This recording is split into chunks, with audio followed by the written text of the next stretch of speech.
not stand idly by as criminal organizations target our citizens as a means of profit with blatant disregard for their... These reforms will also strengthen our efforts in addressing the devastating crisis of opioid and drug addiction.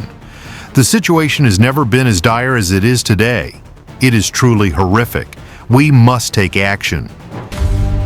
These reforms will also strengthen our efforts in addressing the devastating crisis of opioid and drug addiction. In 2016, we lost 64,000 Americans to drug overdoses, equating to 174 deaths a day, or 7 every hour. We must adopt a far tougher stance on drug dealers and traffickers if we are to succeed in ending this epidemic.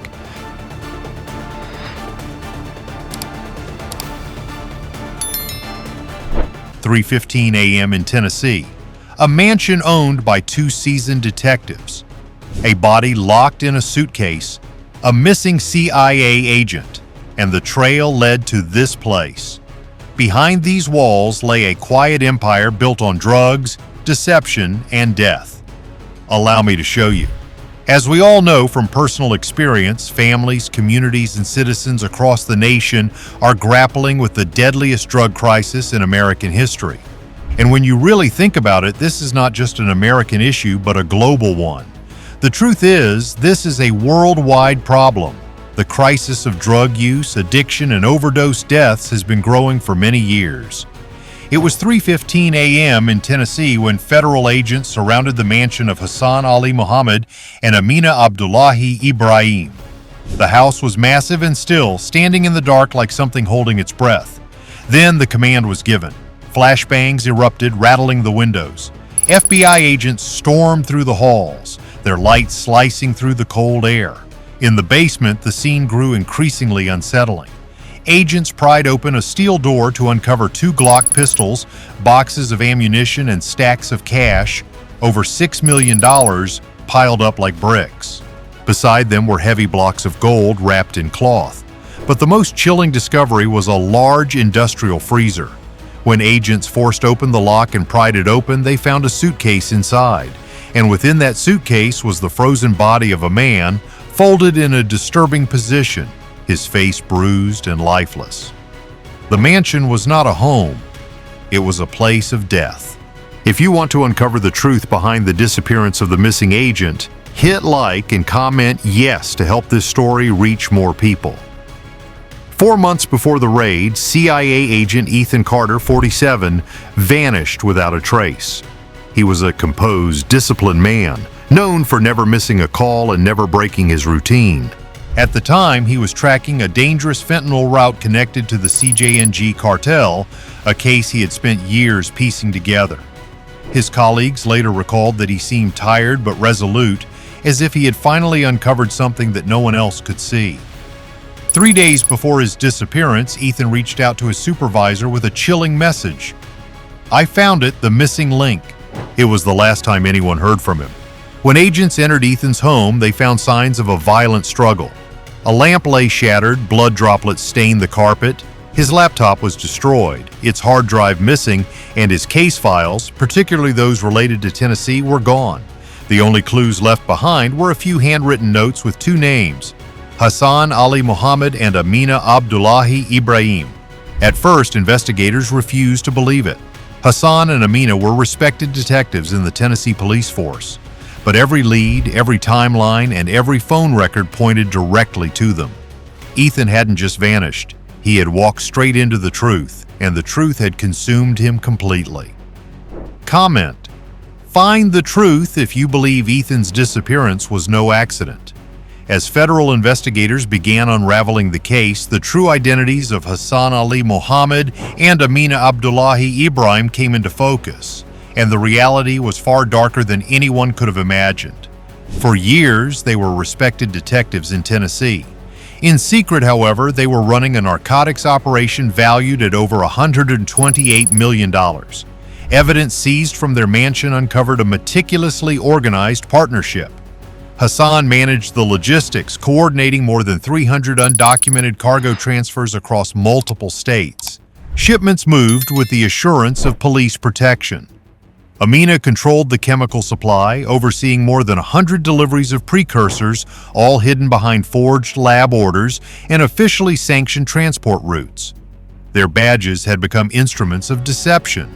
At least 40 internal alerts mysteriously vanished without a trace. Nearly 20 traffic stops connected to their routes were mysteriously cleared without explanation.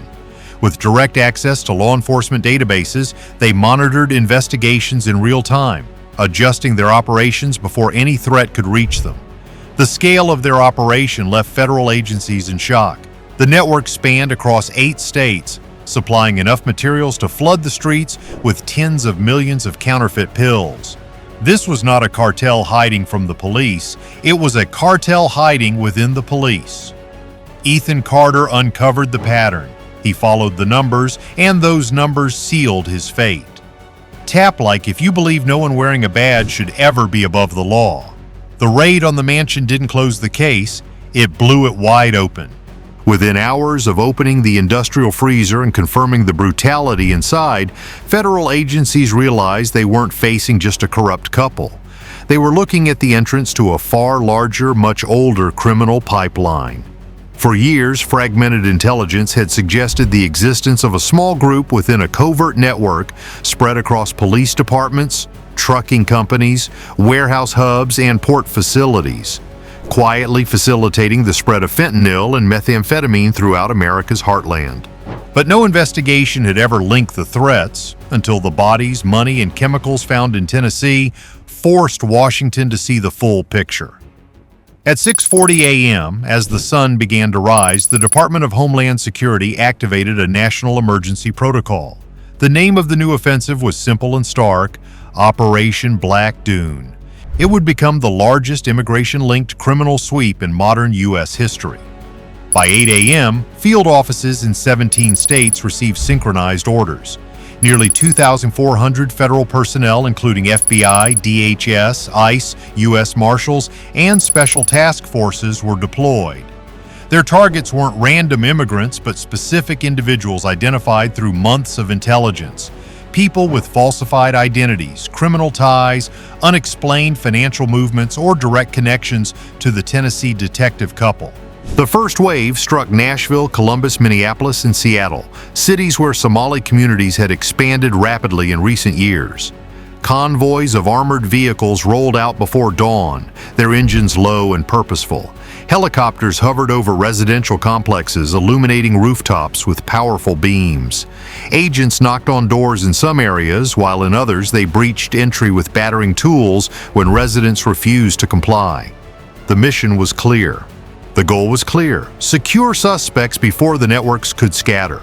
Within the first 12 hours, the operation produced staggering results. 620 individuals were taken into federal custody. 51 properties linked to fraudulent documents, money laundering, or chemical storage were seized. 312 non-citizens were placed into expedited removal after agents uncovered fake passports, altered visas, or fabricated police credentials. In Tennessee alone, 14 law enforcement officers were suspended or arrested pending investigation for their connections to the couple's trafficking routes. But the most dramatic confrontations took place in Minneapolis, where a group of suspects barricaded themselves inside a 3-story apartment building, triggering a tense standoff. Negotiators evacuated families while tactical teams breached the rear entrance. Inside, agents discovered encrypted laptops, burner phones, and shipping manifests that linked back to the same chemical supply chain Hassan and Amina had helped orchestrate. Washington officials later admitted privately that they had never anticipated the network running this deep.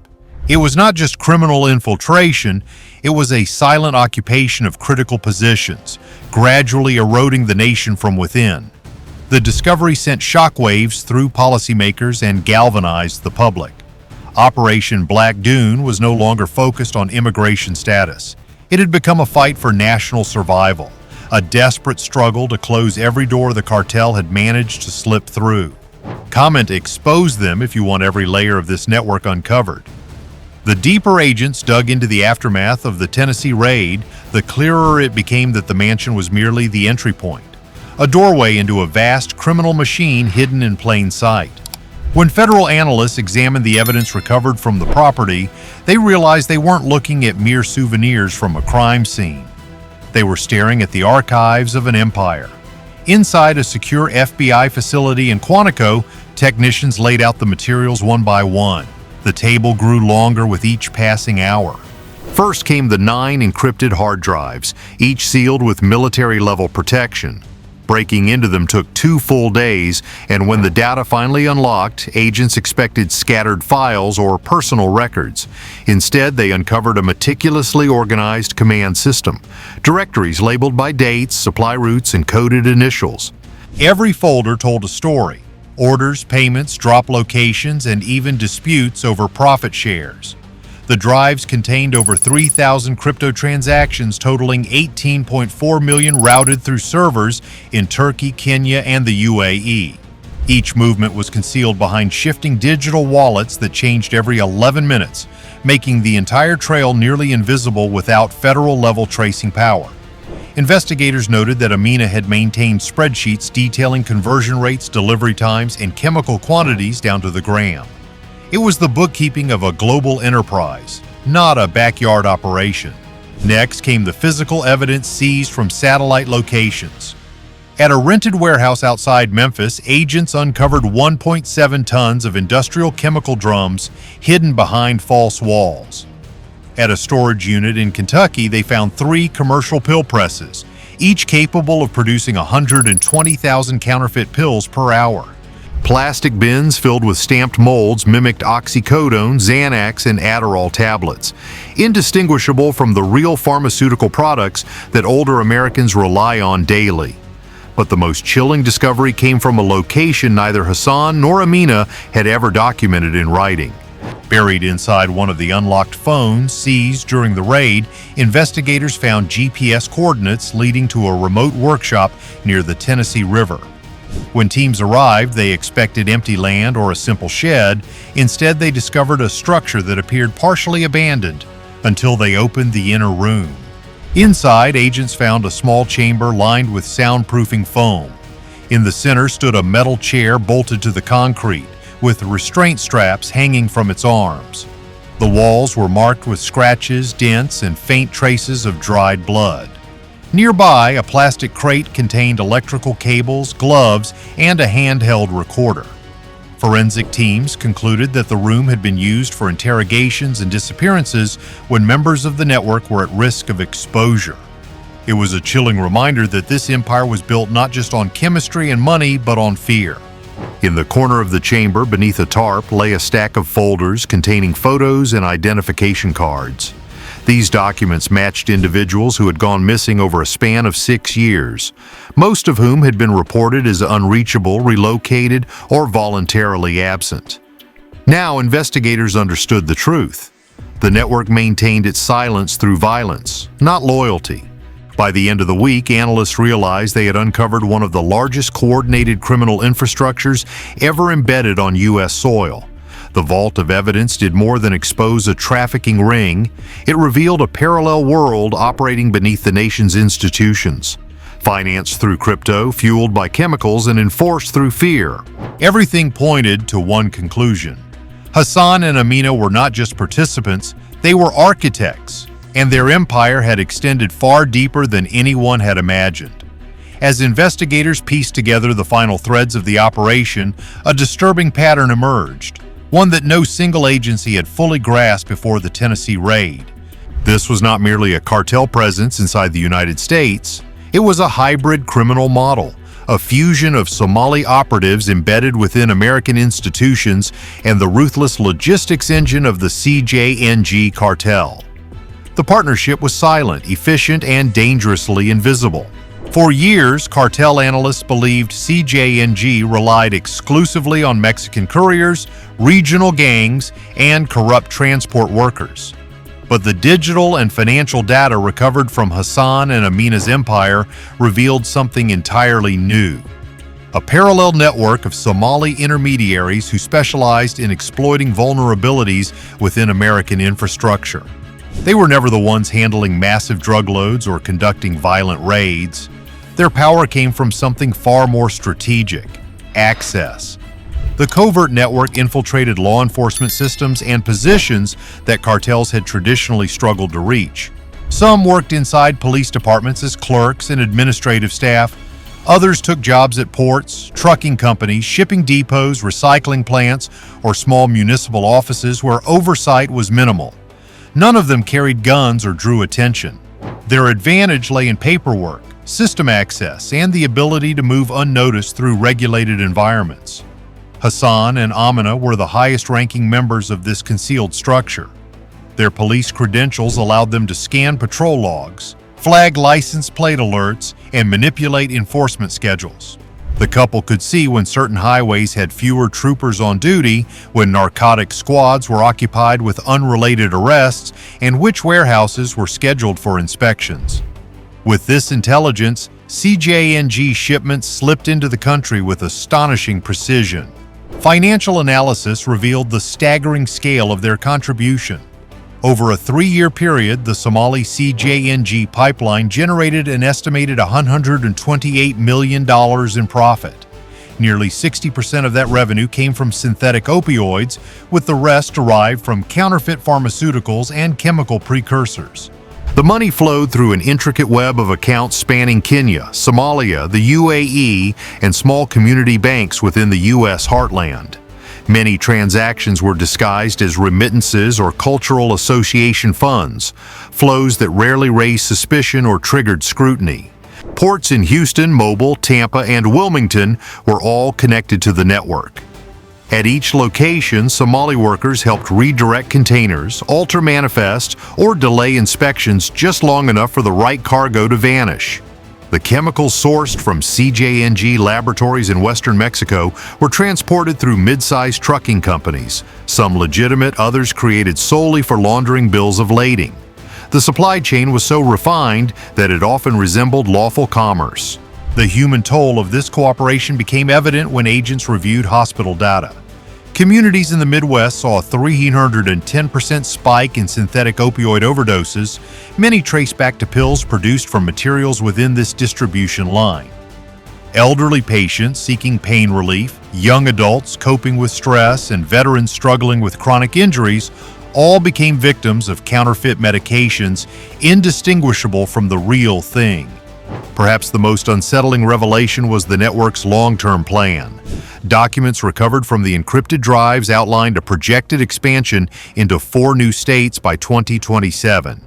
Using more law enforcement insiders and municipal employees as gatekeepers, CJNG provided the chemicals and the violence, while the hidden criminal cell supplied the access, discretion, and institutional cover. It was the perfect criminal alliance, until one CIA agent got too close.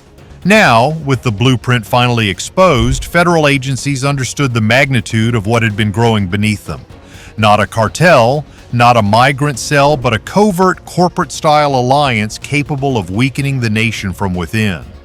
And it had taken Ethan Carter's disappearance to finally bring it into the light. When the medical examiner's report arrived on the director's desk, the room fell silent. The frozen body pulled from the industrial freezer was confirmed through DNA, dental analysis, and a healed shoulder fracture known only to agency doctors. There was no doubt anymore. The man who had been murdered, folded into a suitcase, and left to freeze in the dark was CIA agent Ethan Carter. The discovery shattered the final barrier of uncertainty.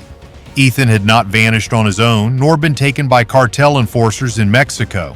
He had been killed on American soil, inside the home of 2 detectives sworn to protect the public. For federal leadership, it was a humiliation, but also a rallying cry. What had started as a missing person inquiry had evolved into a confrontation with one of the most deeply rooted criminal alliances in modern U.S. history. By the time the Tennessee evidence was consolidated, 89 additional suspects linked to the Somali CJNG hybrid network had been identified across the country. Federal judges approved a sweeping series of sealed indictments, with charges ranging from racketeering and murder to human trafficking, chemical smuggling, fraud, obstruction, and conspiracy against national security. Every agency involved understood one truth: if this network wasn't dismantled now, it would grow back stronger. The largest tactical deployment took place in Phoenix, where a subcell attempted to flee toward the Mexico border. Surveillance drones tracked their convoy across the desert highway as U.S. Marshals and DEA units closed in. What followed was a tense nighttime pursuit. Headlights weaving through the sand, radios crackling with static. Agents intercepted the suspects near a dry riverbed, recovering encrypted tablets, forged IDs, and manifests linking the Phoenix cell to Hassan and Amina's chemical routes. Meanwhile, in Minneapolis, a coordinated operation descended on 3 apartment complexes that served as communication hubs for the network. In Seattle, federal investigators uncovered a small office inside a shipping company where altered container documents were being produced. Dozens of falsified manifests were spread out on a table, each representing a shipment that had bypassed inspections. The employee responsible had worked there for 9 years without a single complaint on record. Every arrest, every seized laptop, every intercepted message painted a clearer picture. The network had survived because it had become woven into the system itself. Dismantling it required not just raids, but a complete overhaul of the processes it had corrupted. As for Hassan and Amina, their trial became one of the most closely watched in recent memory. Prosecutors presented evidence of chemical imports, crypto laundering, interstate trafficking, and the murder of CIA agent Ethan Carter. Jurors were shown details of the soundproof interrogation room, coded financial records, erased police files, and the couple's cold efficiency in running their criminal empire. The Tennessee mansion revealed not just a crime scene, but a warning. Unchecked power corrodes institutions from within. Hassan and Amina rose through trust and badges, using them as shields for their destruction. Ethan Carter saw the truth too late, that criminal empires often hide behind credentials, paperwork, and authority. This case shattered the illusion that institutions are untouchable. Corruption embeds quietly, adapts, and kills when left unchecked. It thrived because people assumed the system would protect itself, but it didn't. This story is about betrayal. But more importantly, it's about accountability. Ethan paid the ultimate price, but his relentless pursuit brought the network to its knees. The lesson is clear. No badge or position should be beyond scrutiny. Justice relies on vigilance, not blind trust. If this story moved you, let it matter. Believe transparency must outweigh loyalty. Hit like. Think corruption must be exposed everywhere? Comment. Truth. Want more hidden truths uncovered? Subscribe, because silence protects empires and awareness brings them down.